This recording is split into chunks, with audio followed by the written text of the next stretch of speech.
Hello everyone, and welcome back to another True Crime Mysteries video. Thank you all for being here. Today we're discussing 4 child abduction cold cases. There are hopes that these children were kidnapped to be raised in another family and may be able to be given their true identities and reunited with their families. We had 2 abducted child cases solved last year. With these cases, you never know who might see these stories and who might hold a key piece of evidence needed to solve these cold cases. But with that being said, let's get into it. Number 4, Elias Monroy. It was on Monday, February 2nd, 1987, when Maria Pacheco took her newborn son Elias Monroy Jr. for a routine checkup at the LA USC Medical Center in Los Angeles. Elias was only 2 weeks old and was born happy and healthy, but it had been a difficult delivery for Maria. Maria was still recovering from a cesarean section and was experiencing a lot of pain, which was making it difficult to walk and get around. While in the clinic waiting room, Maria was approached by a woman in her 30s, who said she was a mother as well. The two chatted for a bit, and Maria thought the woman was friendly and honest. So when Elias started to cry, Maria dug through her diaper bag, but realized she didn't bring enough bottles. The woman offered to hold Elias while she went to look for some formula, and Maria accepted. Maria had only been gone for a few minutes. When she returned, she noticed the woman was gone, and so was her son. At first, it was thought that the woman had simply gone into her appointment and had taken the newborn with her, but no one matching her description was identified as a patient there or had an appointment.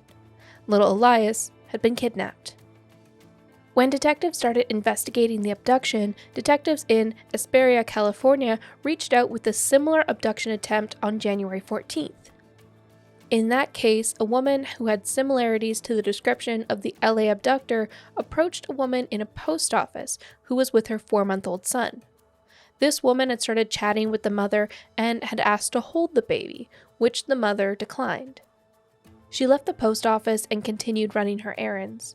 Later on in the day, she arrived at a Safeway. She parked and was unbuckling her son from the car seat when she noticed the woman from the post office barreling towards her. The woman was screaming, "I want the baby, I want the baby," and tried to rip the little boy from his mother's arms. And it was then that she noticed that there was a man with the woman this time. The mother kicked at the woman, knocking her back. Then the man tried to take the child from her arms, and she kicked him as well, getting him between the legs, and she ran with her child into the grocery store. She was helped by the store employees, but the 2 child abductors ran off. By the time law enforcement arrived, they were long gone. The woman was described as Hispanic, 30 to 35 years old, around 5'7" and 150 pounds. Both said that she had a dark complexion, and Maria said that the woman had long brown hair but the ends were frosted blonde. The mother didn't get a good look at the man, and there wasn't a description of him. Unfortunately, there are no photographs of Elias, but a new age progression image has been generated to show what he may look like today. Elias is Hispanic with brown hair and brown eyes. At the time of his abduction, he weighed 8 pounds and was 1 foot 9 inches long. He would be 36 years old today, and it is believed he was abducted by a woman to be raised as her own. He may still be in the California area. He may believe he was adopted as a child. Maria put out a plea out to social media saying, quote, "Elias, look for me, communicate with me. I am your mom, and you were my dream come true, but someone took you from me." The National Center for Missing and Exploited Children is very hopeful in identifying Elias and reuniting him with his family. Anyone who recognizes Elias from the age progression image or the sketch of the abductor is asked to contact the LAPD at 1-877-ASK-LAPD or the National Center for Missing and Exploited Children. Number 3, Christopher Bush. It was on April 5, 1975, when 2-year-old Christopher Bush was left unattended in a vehicle at a grocery store parking lot in the Germantown neighborhood of Philadelphia, Pennsylvania. He had been left in the care of a babysitter, 26-year-old Patricia Warwick, at the time, and had been with her for 2 weeks prior following a fire that destroyed the Bush home. Christopher's mother, Gwendolyn, was staying with relatives with her 3 other children. Patricia Warwick had offered to look after Christopher while they found a new home that would accommodate all of the children again. When Patricia returned to the 1966 maroon Ford station wagon after shopping, she discovered that Christopher wasn't there. All that was left was the hat that he'd been wearing. She searched the surrounding area but found no sign of the toddler, finally calling the police an hour later. Precious time had been lost, and the investigation turned up little information. Over 100 officers searched for days, but nothing came up. Patricia swore that she had left the car doors locked. There was no sign of a break-in. However, someone could have easily convinced Christopher to unlock the door. Car seats weren't mandatory in the US until 1986, so it's likely that he was just sitting in the back seat. Alternatively, she might have forgotten to check all the doors of the car. Either way, someone got in. Patricia claimed that she'd only been in the store for 10 minutes before coming back to the vehicle, so the window for the abduction was relatively short. Christopher Bush is described at the time of his abduction as a black male, 2'10" and 40 pounds. He was wearing a denim jacket with a white fur-trimmed collar and a light blue corduroy pants. He was born in 1973 and may have been adopted out in 1975. The case remains unsolved, and there's been little movement in the case since 1975, though there are hopes that he will be found and reunited with his family. Christopher would have been 50 years old today and may have grown up in the Pennsylvania area. Number 2. Cynthia Lynn Sumpter. It was on April 27, 1974, when 5-year-old Cynthia Lynn Sumpter was playing outside on the front lawn of the apartment building she lived in with her mother in San Jose, California. Cynthia's mother, Linda, left around noon to pick up sandwiches for lunch, but while she was gone, she asked a neighbor to watch her daughter. When she returned about an hour later, Cynthia hadn't come in for lunch yet. She looked outside but couldn't see her out front. For 30 minutes she searched by herself, but opted to call the police, who gathered a 50-person search party to look for the little girl. Dozens of leads came in, but it appeared that the girl had vanished without a trace. One lead from a witness stated that they saw a little girl matching Cynthia's description in a blue car driven by a young man with blonde hair and a mustache. However, this sighting was never confirmed by a secondary witness, so it's hard to know if this was a credible sighting.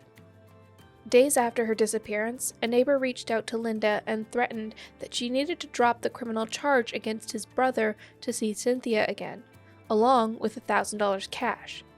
5 weeks before the abduction, Cynthia had been molested by a boy who lived next door.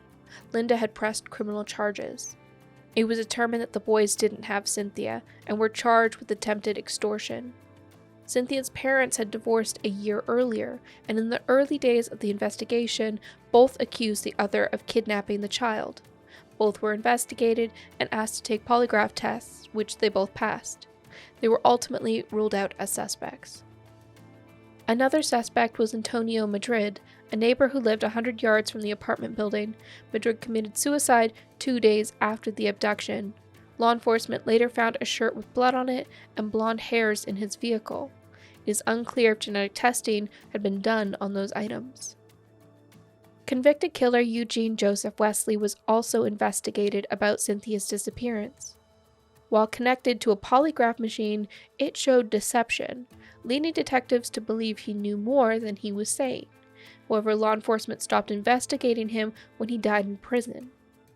At the time of her disappearance, Cynthia is wearing a red and white striped tank top with a blue star on the front and purple pants. She was barefoot. She is described as white with blonde hair and blue eyes. She has a cowluck on the right side of her hairline and a mole on the left side of her neck and shin. Her nickname is Cindy, and she often went by both Cindy or Cynthia. Linda believes Cynthia is still alive. A body was never found, nor any evidence that would point to the contrary. In a statement to the media, she said, quote, "I pray every day that God will bring her back into my life sometime here on this earth, not just in heaven, that I can hold her one more time and tell her how much I loved her." The San Jose Police Department is hopeful in solving the cold case and is asking anyone with information to come forward. As without it, the case will likely go unsolved. In a statement to the media, they said, quote, "Even after this many years, someone out there has information that can be helpful to the San Jose police. We won't close this case until she is physically found. Number 1. Christa Nicole Belusko. It was on September 20th, 1991 on Staten Island, New York, when the body of a woman was discovered in a patch of weeds along a dirt road. The woman had been handcuffed, severely beaten with a hammer, and strangled to death. Her body was then set ablaze. The murder weapon was found under her body with the name Lloyd L. carved into the handle. The woman remained unidentified for 3 decades, known for all those years as Jane Doe with the Scorpion Tattoo.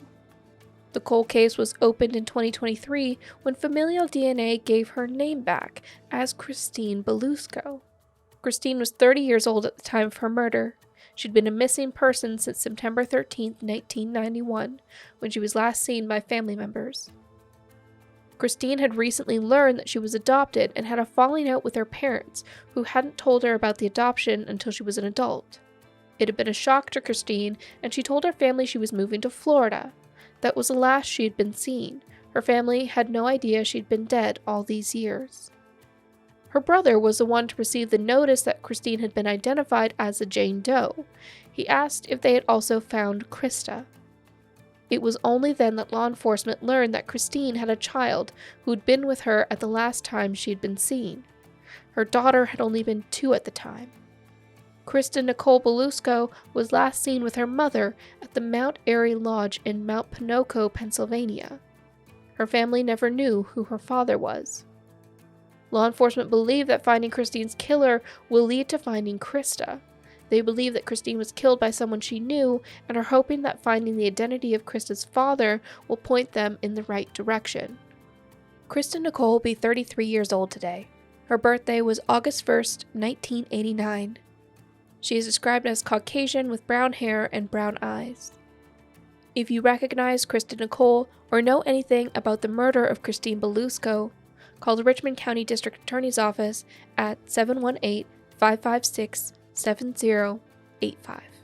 In September 1991, someone put her in these handcuffs and brutally beat her to death using this hammer. We know that she was strangled, we know that she was beaten, and we know that the body was burned. It was a cruel and vicious killing. The men and women who work in my office, the prosecutors and investigators, don't give up, and they fight every day to bring justice to the victims of crime.